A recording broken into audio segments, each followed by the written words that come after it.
I was recording when something impossible happened. My son accidentally spilled ketchup all over himself. He looked up, saw the camera pointed right at him, and asked me to delete the video. I was about to hit delete, but my finger slipped and pressed the rewind button instead. In an instant, everything around me started flowing backward. Time rewound to the exact moment. He picked up the ketchup bottle. I froze in disbelief, staring at the unbelievable scene playing out in front of me. I shouted for him to stop.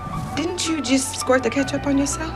He looked at me like I'd completely lost my mind. I tried explaining what I had just witnessed, but he thought I was talking nonsense. I sighed, wondering if it was just a hallucination. But our strange conversation caught someone else's attention. A police officer sitting in the corner was watching us, and a cold chill ran down my spine. We left the restaurant immediately, but even on the highway, that uneasiness kept growing stronger. My son turned on some music, trying to calm me down. He pressed on the gas a little harder, but something still felt off. I told him to slow down. Instead, he grabbed the camera, trying to record my anxious face. Right then, a police siren erupted behind us. He pulled over. I reminded him to stay calm and be polite. And the officer approaching us was the same man from the restaurant. He rolled down his window with a smile. I told him we were on our way to my son's college, but the officer's stare was cold, hostile even. He asked if we had any weapons. I forced a smile and said no. Then he turned to my son, asking if he knew why he'd been pulled over. Trying to stay composed, my son answered speeding. The officer said, "Since you admitted it, I'll let that slide. But you were using a handheld device while driving." His eyes locked onto the camera. He barked, "Are you recording?" Then he lunged at us. In the chaos, my finger hit the rewind button again. Time snapped backward. Everything unraveled in reverse. When I came to, we were back at the moment. My son first reached for the camera. He saw the fear on my face and immediately put it down. Panicked, I asked where the officer went. He had no idea what I was talking about. He remembered nothing. My heart was pounding. I told him to pull over. I stepped out with the camera in hand, trying to make sense of what was happening. That's when the police cruiser pulled up behind us again. My son waved it over, thinking I needed medical help, but I knew better. The same officer stepped out. He ignored my son's concerns and instead mocked us before ordering him to get off the highway immediately. My son talked back, and the officer pulled out his gun.